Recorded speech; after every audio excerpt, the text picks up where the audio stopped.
you, Christine. You're a light. I'm so glad we met. I'm so glad we connected. And if anybody's watching this, like, you are in the right place at the right time because Christine is just an amazing human being, and you've been working so amazingly to bring all these women together to just support each other in such an authentic way. So thank you for having me, honestly. Thank you. It's a pleasure to be here.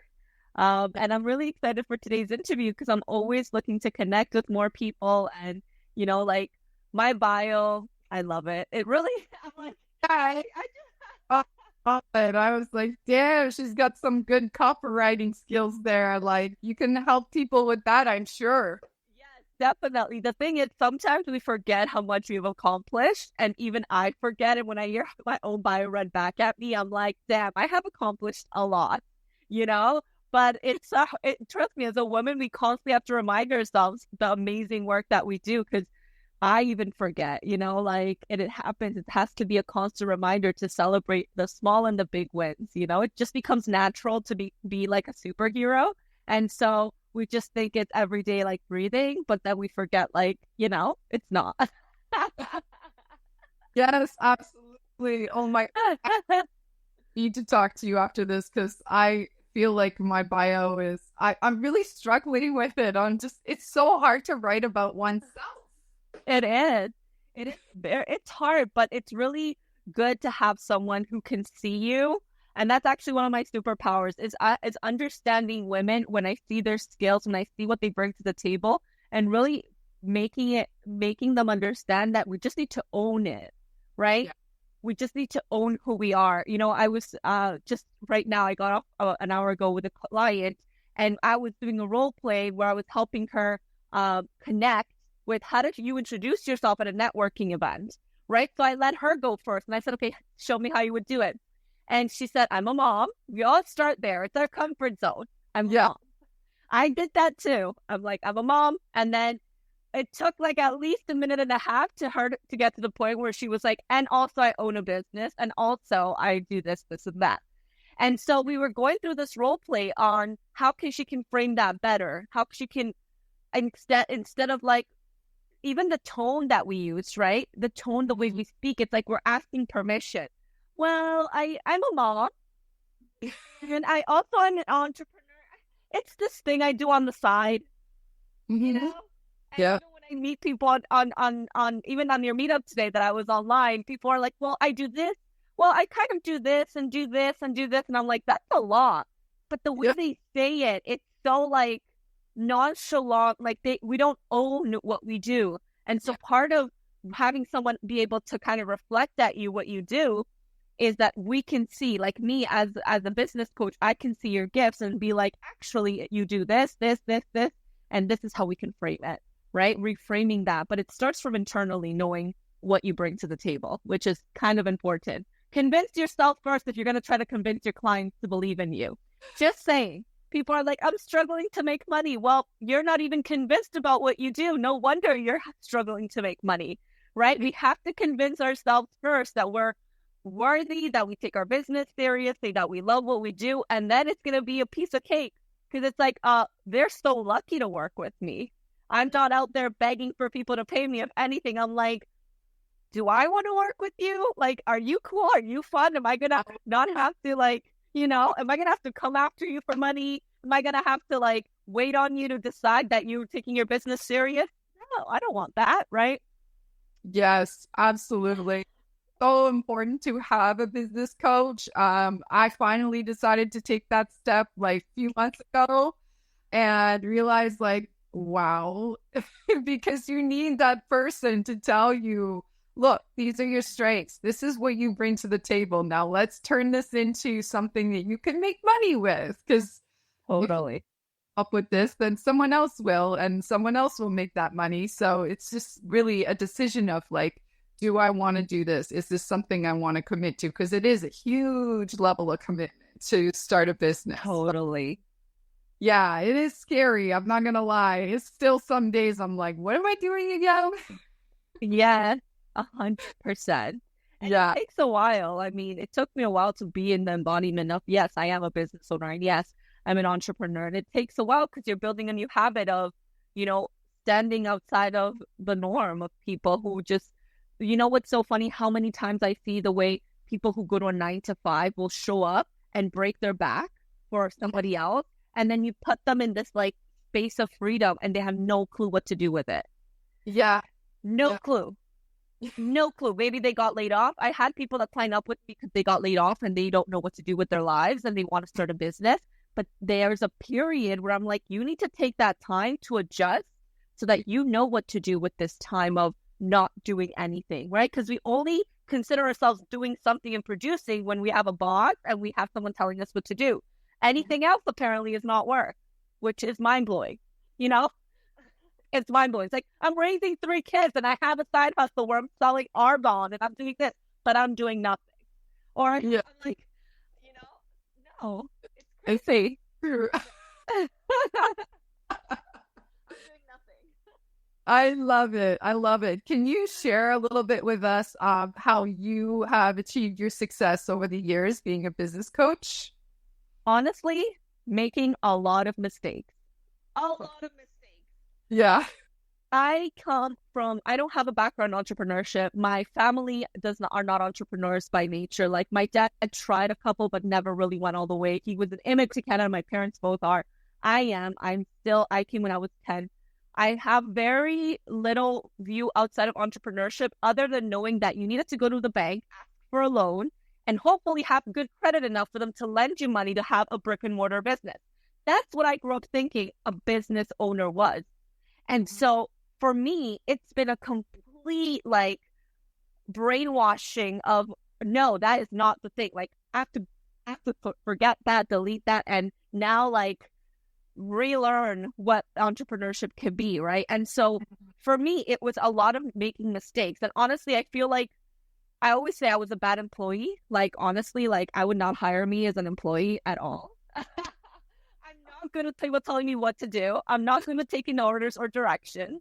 I'm just like the horrible at it. Like put me there and I will literally be so miserable. Like it's not even funny. Like it's like a wilting flower. It just does not bloom there. Okay.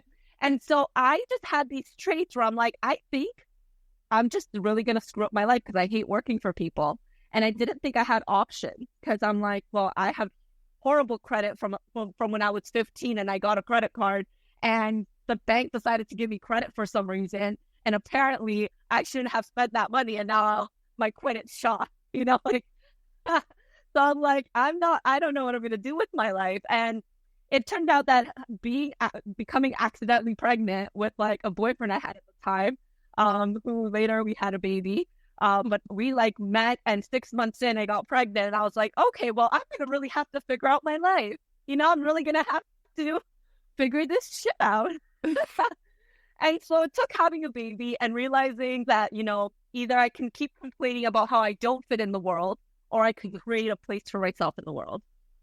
Yeah. And I was very lucky that I've been, well, you know, I'm very connected. I'm very spiritual and I believe in God. And I've always said, God, show me the way. Like, I do not know the way. Like, I'm like, yeah. I do not know the way. And it came to a point where I was really depressed as a mom because I didn't want to go back to work and leave my daughter. And I didn't want to stay home and just be a stay-at-home mom. It really killed me. Like, I'm like, this is boring. I can't talk to a baby all day, you know? And like, but also I love you so much. I don't want to put you in daycare where I don't know if they'll wipe your ass properly, you know? Like, oh yeah. It was just too much. Like, I'm like, I can't. So that's when I called a friend and she connected me to a business coach and she said, you need to talk to her. Maybe she's like, I don't even know if she could help you, but I think she could help you. And that's the first conversation. I met in an Aroma with a business coach and she just like opened my mind up. She's like, Gicela, you're an entrepreneur. You just didn't know it.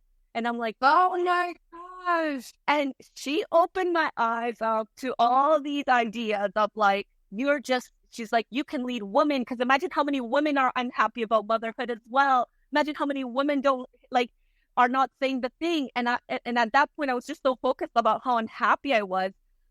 Because I felt alone. I thought I was the only one that like didn't like motherhood. And I also felt really young as a mom. I was 25, but I felt like a teenager in comparison to some of the moms around me. I was like, a lot of the moms are 30 plus. And I'm like, I'm like a child. Like, someone help me. Sorry, my son was funny. My son is excited as I am. Um, it's excited to be here. I love it. I love that. Like that was a real turning point for you. And it is really all about mindset. Like it just you go from like the negative things in your mind, and there's so many negative things that can creep up, especially becoming a new mom. And the same with me, like after having my babies, I slipped into what's that, postpartum depression? Depression. Yeah, that's what it's called. Yeah, postpartum depression. And I think so many of us fall into that, and it's not talked about enough, right? Like it's once a baby comes into this world, everything changes, and it's like, oh, like now my friends are moving on without me, like they're not gonna wait for me, like, and I'm to a whole different city too. So it was like, Toronto was my jam. That's where I started this group. And all of a sudden I moved out to Whitby, and it's like totally different lifestyle. And it's like, okay. It's isolating. It's isolating. And that's the thing too, right? And then you add the layers of, I was not working. And then you add the layers of, the stigma around saying, hey, but I want to feel sexy again. I don't want to just turn into this thing. And it happens naturally. It's like, we've learned to police ourselves internally to the point where like we police ourselves. And so I had to unlearn all that stuff of what mothering looked like. And that led me down the path of creating a business where all of who I was could fit, right? And that's what I help women do essentially, is create a business where all of them is welcome, where all of them fit. Because you know what? I'm tired of boxes. I never liked them. And the only boxes I like are the ones with diamonds. So if anybody wants to give me one of those, I'm more than happy to receive that kind of box. Other than that, no. But honestly, for me, it's been because that's been my journey of breaking the box as a Latina woman, as a mom who felt really young. I'm like 25. I'm like, damn, I'm a child. I'm not ready for this. And then, and doing it with no background in business at all, other than some business coaching that I had. And like, then I started to be self-taught, as well as when I started, I was on maternity leave. And it's so funny because I had to be so scrappy. I literally worked for free for coaches in exchange for coaching when I couldn't afford coaching. I literally went and said, listen, I can do your admin work. I'll edit your copy. I will social media. I will do whatever it takes. Offer me a coaching session a week. That's how I learned coding from this guy in the States. I literally was his administrative assistant, and he taught me how to make websites online. Like, that's why I learned my skills, because I couldn't afford to pay a coach at that back then. Yeah. And so that's really look for action. Listen, a girl's gotta do it. Girl's gotta do it. I need to, I'm already at $30,000 debt from my political science degree. I do not need any more debt.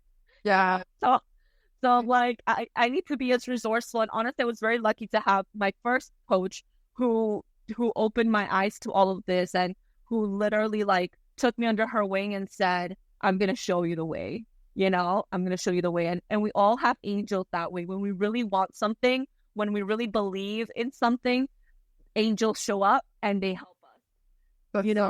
It's got chills all the time. So true. Yes. From when you least expect it. You don't know who'll take care of you. Absolutely. I love it. So true. I see the spiritual side now. I'm very spiritual. Honestly, life has taught me that, that this, and actually pregnancy did. That's when I really believed it. I was like, damn, like, this is beautiful. Like, this, you can't even put into words. Like, it wasn't all pleasant. It wasn't all pleasant and all. It wasn't that it was all pleasant. It was just the miracle of, and the power I felt as a woman who could bring life.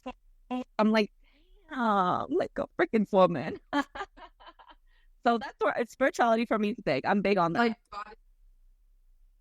Where I felt like a goddess while I was pregnant. Like, I want to be pregnant again, just because that feeling of being a goddess is like so amazing.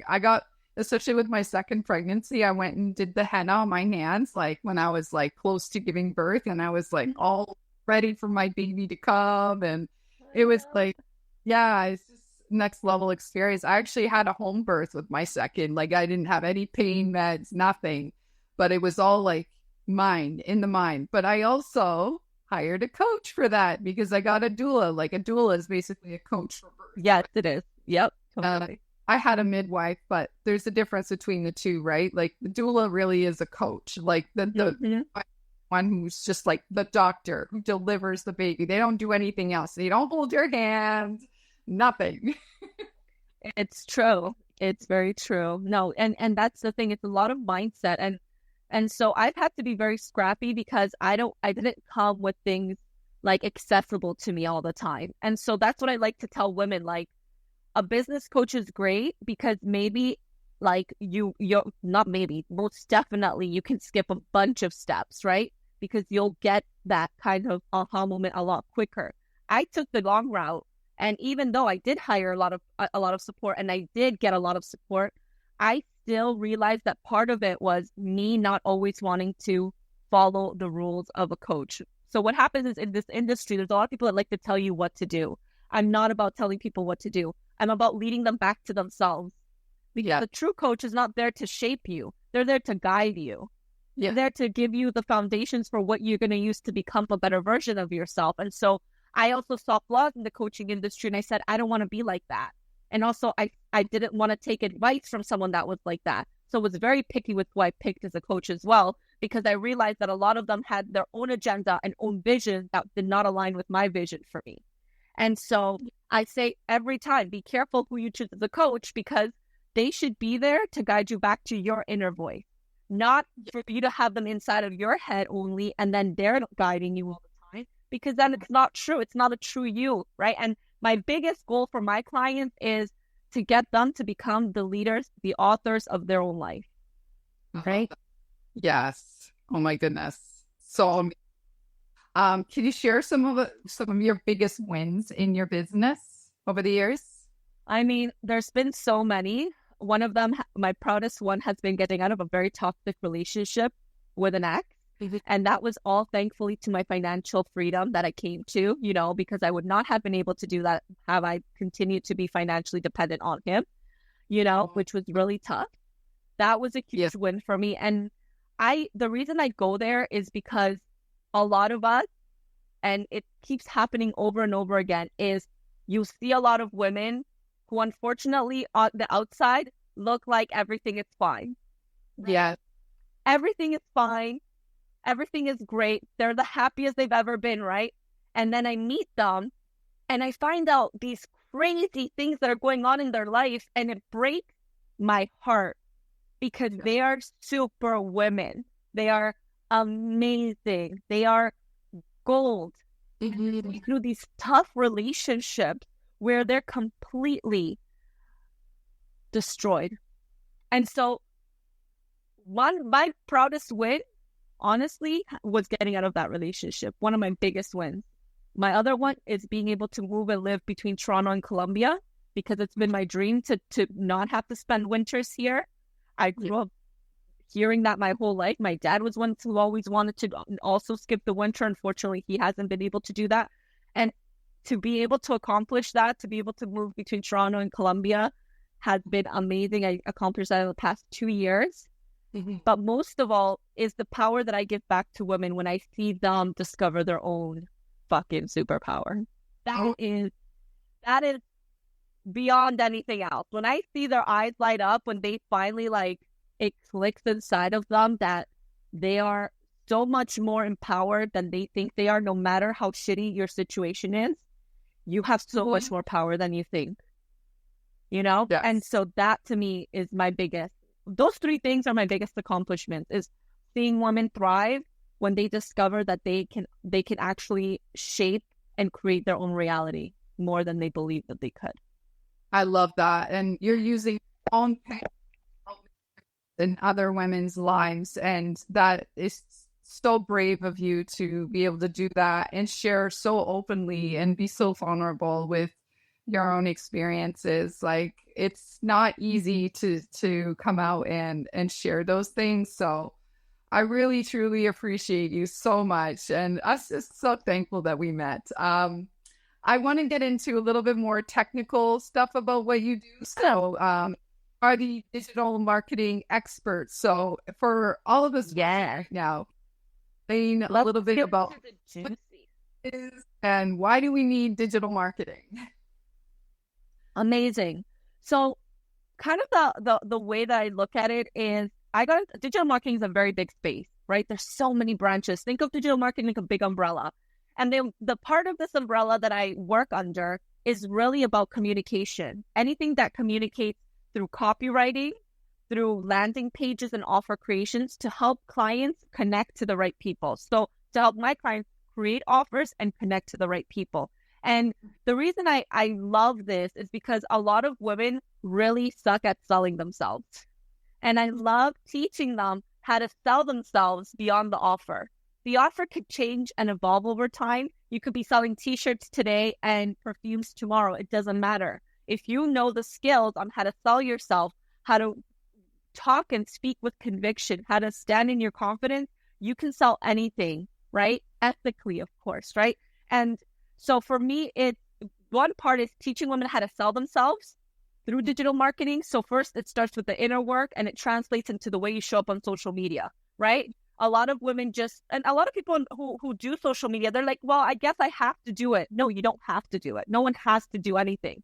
And if you're going to do something, do it because you want to do it. If you don't do it, it's not going to work, you know? And then, so what I would say is digital marketing is such an important thing, but it doesn't mean you have to do it all. One thing that I've learned is the more you know yourself, if you love video, market yourself through video. If you love real communication, interview people on your platform. If you love networking, hang out at all the networking events, right? Yeah. If you start a blog, but people are like, no, but that's overdone and this. No, if it feels good to you, it's how you're going to connect mostly with people and you're going to love it and it's going to grow, right? So focusing on your area, your zone of genius, meaning the way you market yourself should come natural to you. It shouldn't be like this forced thing because you can tell. And they're like, but this coach told me I have to do this. I'm like, you don't have to do nothing. That's horrible. Like, no, you do not have to do any of that. We need to find out what you like and focus in that area and exploit that area and say, okay, if you like to write, maybe you're behind the scenes, you love writing, you love telling your stories, you love showing them your results through writing. Focus on that. Yeah. Right? That'd be so. And so part of that is understanding your skill sets and understanding the way you want to show up in the world. The second part of that, and that's for people that want to work on how to communicate their offer, how to really put it out in the world. Another part of the work that I do is allowing people to really leave a footprint online that feels good to them, right? Yeah. And so a lot of experts that I meet, they're used to selling their time for money, which means they do consulting, they do events, or they do something where they constantly have to show up. And so that's great, but it gets tiring over time. And what I help them do is create digital products or assets that they can start to sell so that they are able to complement or completely exchange and only choose to work with the things that they want to work with one-on-one versus doing everything because, oh, I'm the only one that could do it, right? Yeah. So we've heard that, right? I'm the only one that could do it. So I have to, so if you're the only one that could do it, make it a digital asset so that you can share that with the person that you're going to work with and stop selling your time. Put that as part of your package, right? Yeah. Those are two of my favorite areas. It's helping women create more time for themselves, but those are usually for women who have been in business for a while because they have kind of an onboarding process. They have more expertise and they have like their own foundation for what they do. So I work with kind of more seasoned entrepreneurs on that. With beginners and all the way up to seasoned entrepreneurs, I work with offer creations because why? A lot of people don't understand that your offer can change and shift and do all these things, and it can make you more money in so many different ways, but we only have one way of thinking that we can make money, right? And so I really like to play around with people's offers and teach them, oh no, you can you can just make this whatever you want and add value to it as you go, right? So that's basically my two areas of focus in my business that I love to do. But I do have a full service digital marketing agency, which builds websites, does all the techie stuff that you need. All the techie stuff you need so you can make money while you're sleeping. Definitely. Exactly. I love it. It's true, though. It's the best feeling. You wake up in the morning, it's like, oh, there's some money in my bank account. And then that, seriously, these digital products can do for you. Like, it's just all about automating everything, every single thing that you do. Exactly. And of course, testing it first, right? A lot of people try to sell you like it's this quick get rich easy solution, but it's really not. Like, you really, it takes time to nail down what you actually want to package. And it takes strategy to understand, okay, this is what my client needs, but ultimately, once you know what you're selling, it becomes very easy. It becomes very easy to automate it. That was my next question. I was gonna ask you, is there a process for getting the marketing strategy, and like, what are some of the challenges we can expect along the way? Oh, I love that. Such good questions, Christine. You're so prepared. I always say start organic. Start organic. Why? Because you want proof of concept. A lot of people what happens is we get really excited and we start with a little chunk of money and we're like throwing money at it. We're like, yeah. Here, Facebook. Like, you go to a strip club, you're like, yeah. And then you're like, oh shit, nothing worked. I have no money. Well, because you never proved your concept and you didn't do it organically, right? A lot of people want to skip the step of rolling up your sleeve and having a conversation with your client and actually figuring out what they need, right? We just want to guess, right? We just want to guess and assume. And so part of it is getting your hands dirty on the ground with your clients, whoever you're serving, and being like, do they really need this? Is this the next step on their journey to get the solution that they want, right? Yeah. And that requires your time. That requires your energy. That requires you not taking the time and not skipping the step, right? And so there's a time to scale. There's a time to automate. But a lot of us are skipping the steps of getting in with our clients, having real conversations, testing our offers, and putting ourselves out there before we do all that stuff. So I always say start organic. Start organic before you spend any money, because then you're just going to be broke. You're just going to waste all your good money on things that, and you're going to be like, but what happened? Well, the concept wasn't proven, right? And at the same time, part of it is not just the strategy, it's who you are inside, what your energy's like when you're putting out or launching something. Mm-hmm. The better you feel about what you're offering, the more success it will have.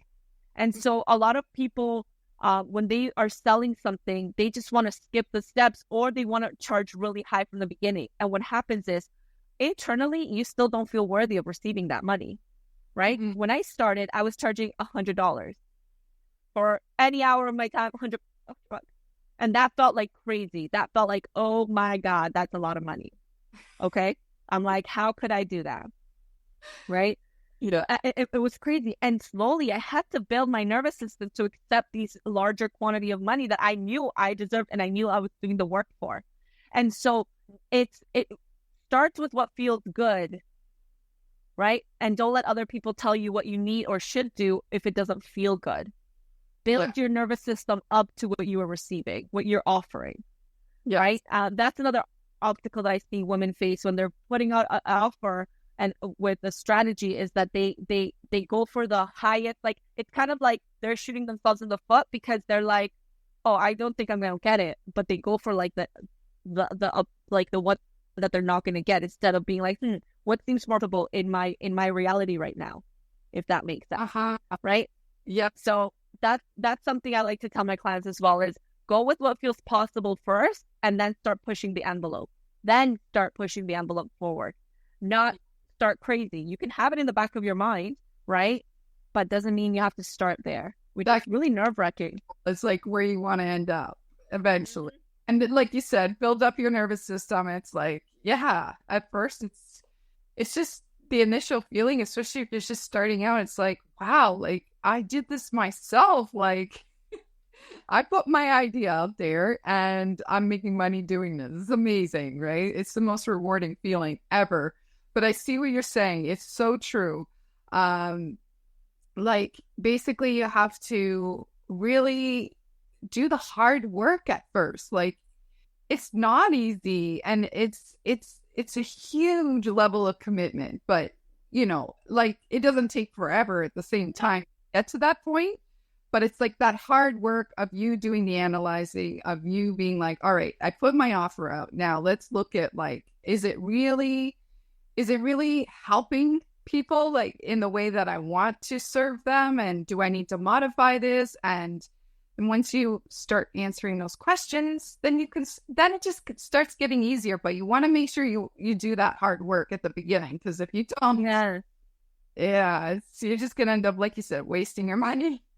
Yeah, wasting your money, and also like it's just unethical, really, to be selling something that you can't put your full confidence behind, And that's something that I feel a lot in the online space, where, especially in the bro marketing space, which is very well known, they sell stuff that they have not even built yet, right? And there's and where they don't even have experience in, but sell it to you because they know what you want. You want the easy button, right? Oh, sell me how to get rich quick. And so ethically, that's very unethical, right? And so I've been in that space to know that if you don't put the hard work, people can tell. Trust me. Sooner or later, people can tell. And in entrepreneurship and like anything in life, your name will get tarnished. Your reputation will get tarnished. And that's something I take care of a lot. Yeah. It's so, as an entrepreneur. that blows my mind, but I know like there are people out there like that, and you can you got to do your own, what do you call, research? That check and research, yes. Yeah, like if they don't do like a consultation call with you, you don't get to have a chat with them. I would never sign on for anything. Like, you really know who you're working with. Exactly. You really don't. And I always say, especially now because entrepreneurship has become such a fad, I've been in this long, 5 years, to see how many people have fallen off because really this wasn't what they were passionate about. This wasn't their why. They did it because they thought they could get rich fast. And some of them did. They got a lot of money fast, but then they burnt out faster because their reputation came into question. Their reputation came into question, or they were so unhappy because they didn't do it for the right reasons. And so there's so many ways, but I'm pretty sure that no one in our group is like that. Like, I think I've been really good at surrounding myself now with people that love what they do. They do this because there's a mission behind it. I didn't become an entrepreneur for the money. I became an entrepreneur because it's like I breathe it. I breathe. Yeah. Entrepreneurship is freedom. And I love freedom. I love traveling. I love not having to answer to anybody. And so it's what I breathe. And helping women do the same thing is like the air and the water for me, right? So that takes time, and you'll see with time, you'll see who stays in the game because it was truly what they wanted, or who just fades away because maybe they decide, you know what, this isn't for me, and that's totally cool too. Listen, there stays from like, can somebody just hire me, please? I'll take a job. Take a job. Today's the day I take a job. It's always open. I'm sorry. I'm having a midlife crisis. Right?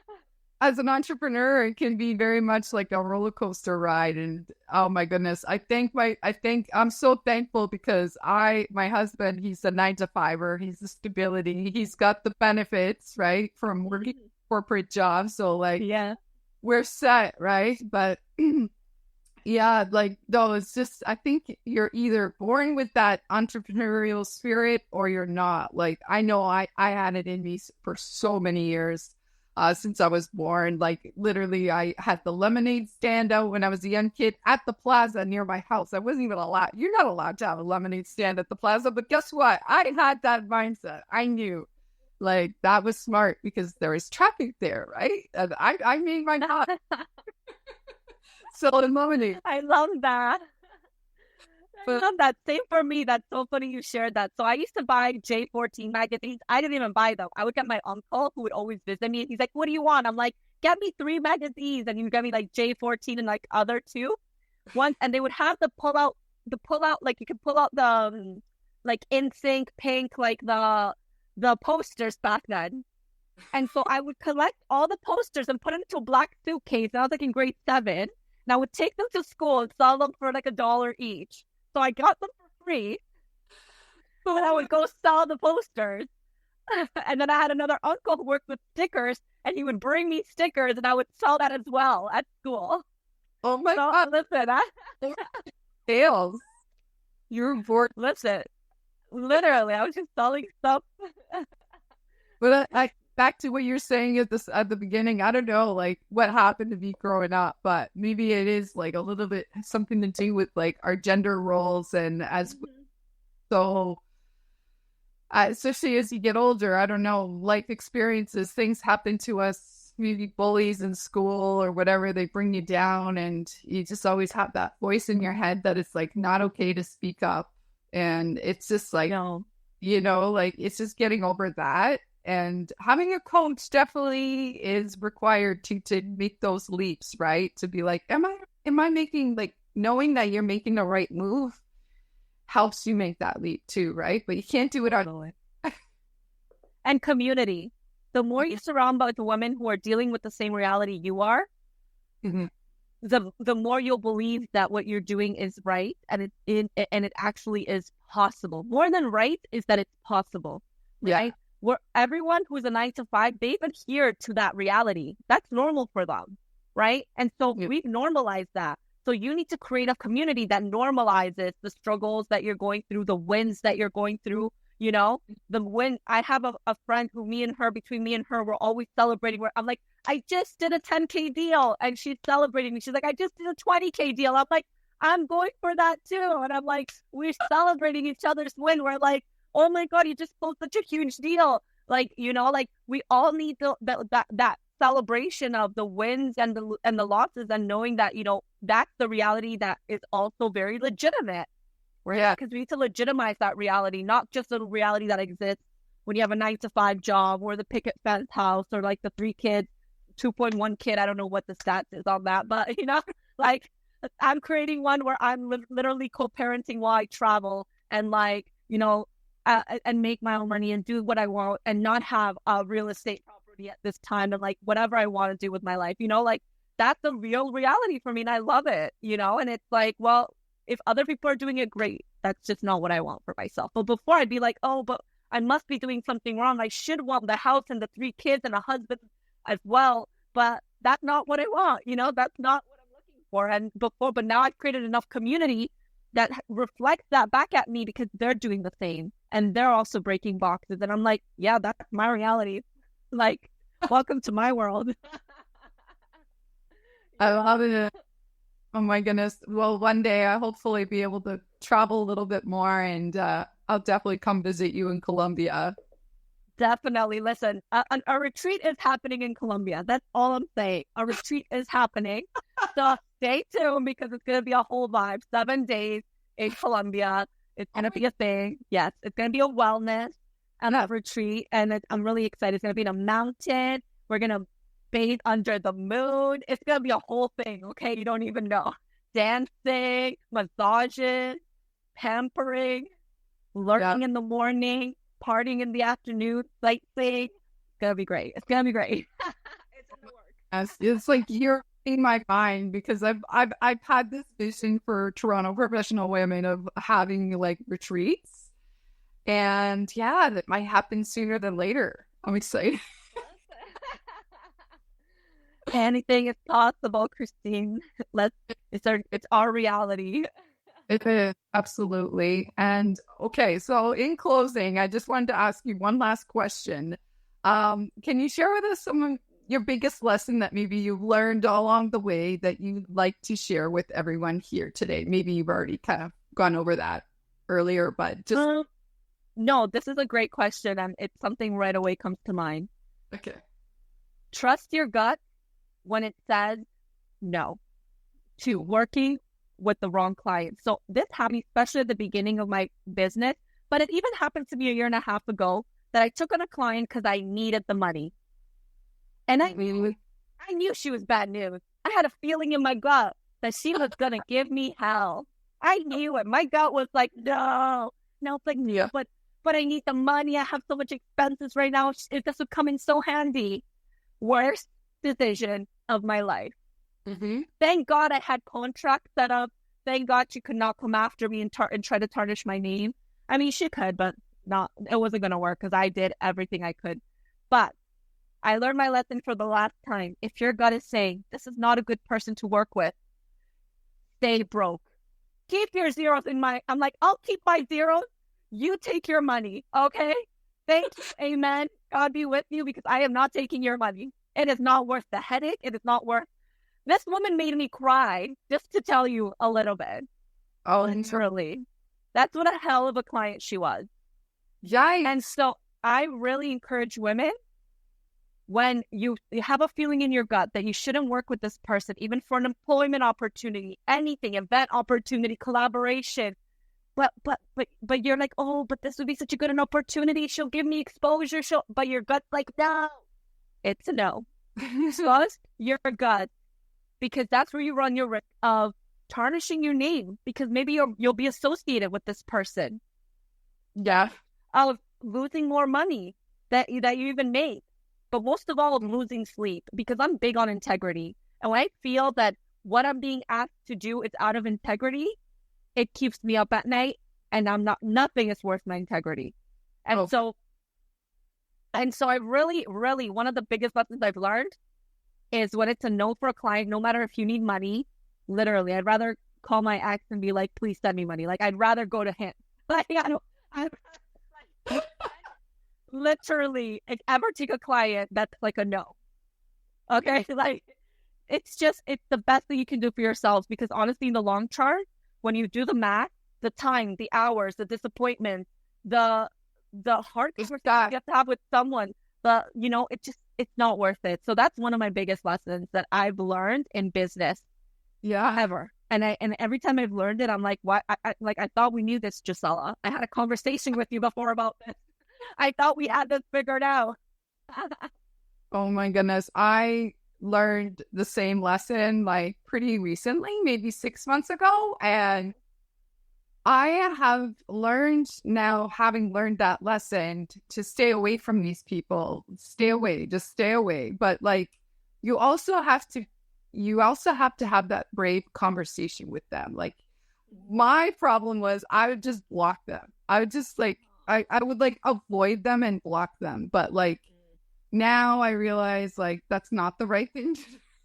Like, oh, you're bypassing. It's bypassing. And then it'll just keep showing up as lessons. That's why. They don't feel alone. So you really have to be direct and have that like brave conversation with them and just say like, I just don't think this is a fit.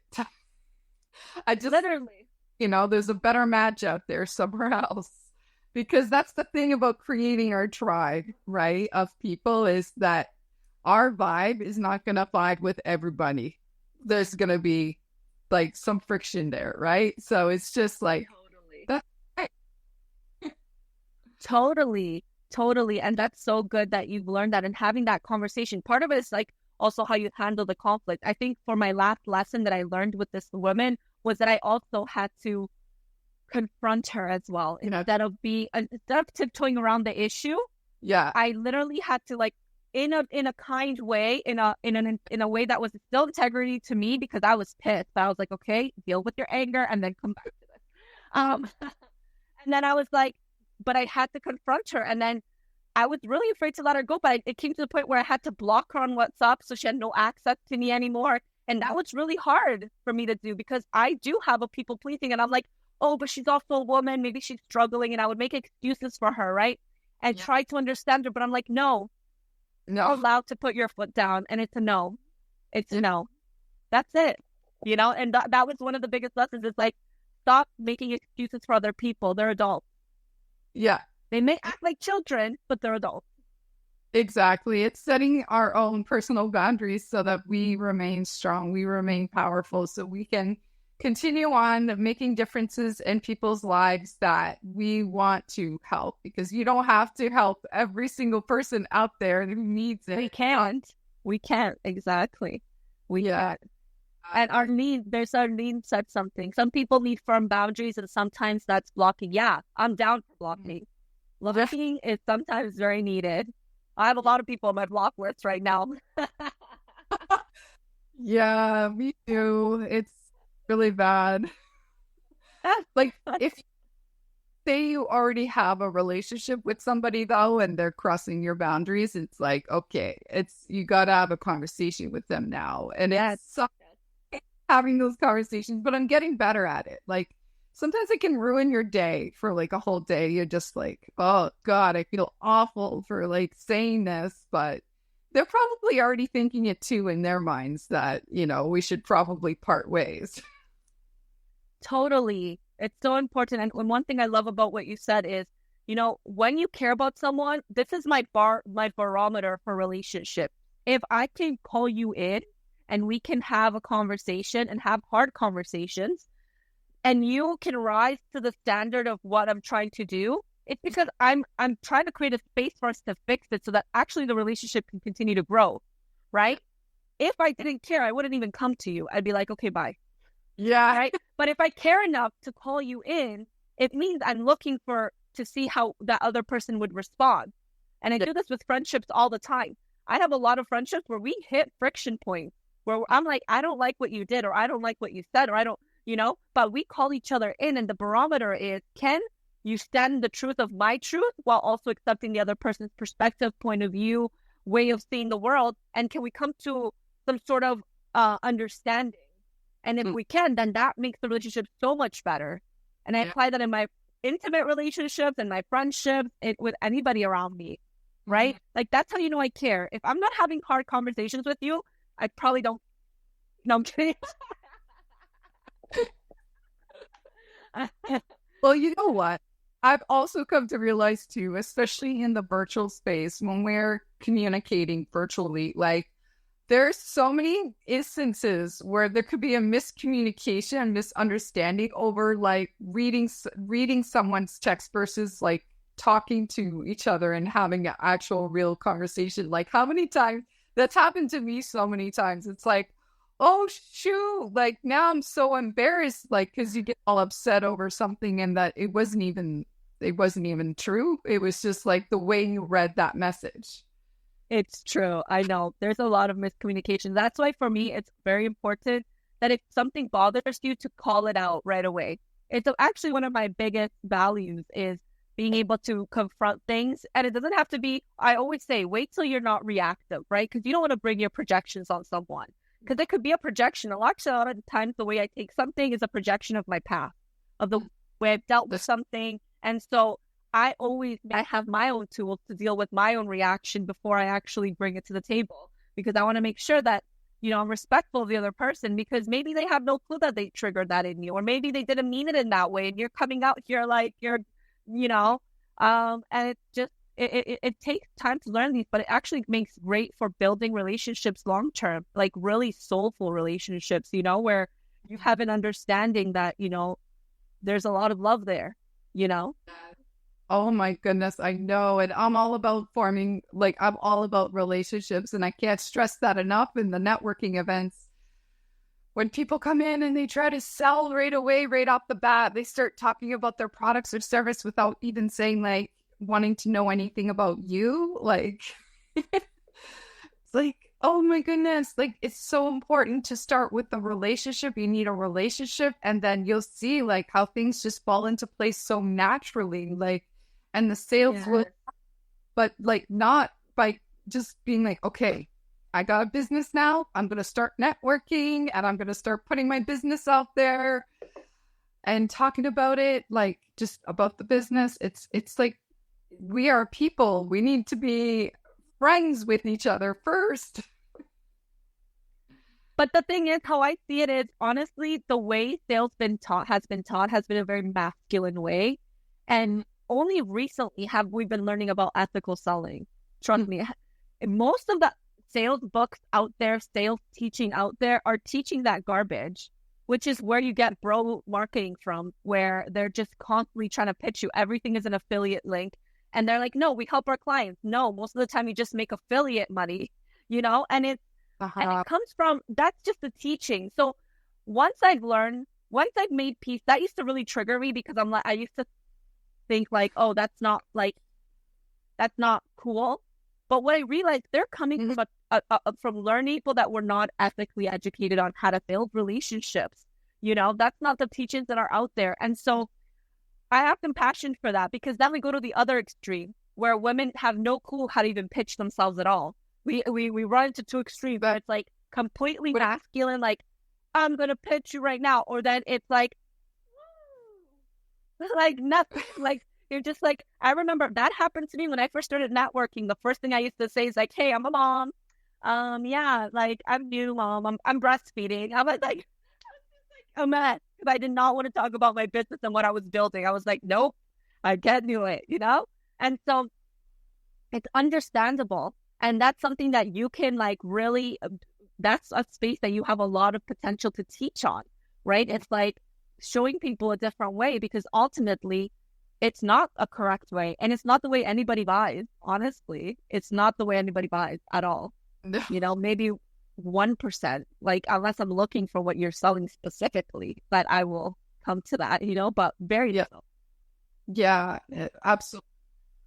When we come to interact, especially even if it's in the virtual space, that's why I said in my virtual networking event today, I'm like, when you're going into that breakout room, just picture yourself walking into a cafe and going to have a coffee chat with somebody. How would you talk to them? Because I think, especially in the virtual space, you can really be like, all right, you can even have your pitch right up on your computer screen, right? And just read right off that, and then just not even pick up anything about the person that you're speaking to. Like, that's we should be listening more than we speak, right?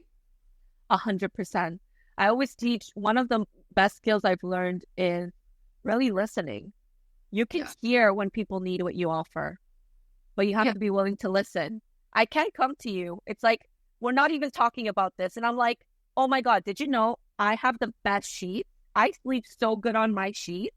They're so comfortable. And you're like, we were just talking about something else. What? Like, it just makes no sense. Why don't I have a conversation and wait for you to say, last night I had a really terrible night, at least. And I'm like, really? How come? And then you could tell me why you had a terrible night. And I'm like, what's really helped me sleep? My comfortable 800 sheets. Like, at least. Oh my gosh, that's the thing. We need all kinds of people from all walks of life with different values, and don't let that discourage you. Like, a lot of people, they'll like go to a networking event, they'll like run into that person who's talking about how they sleep so well in their bed. And then they'll be like, I'm never going again. That was horrible. Right.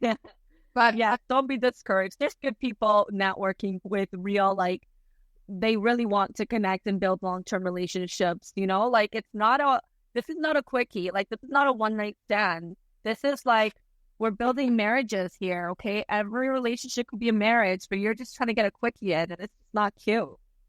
oh my God. Just try to get into our pants real quick, and it's not a vibe. How's consent? Okay?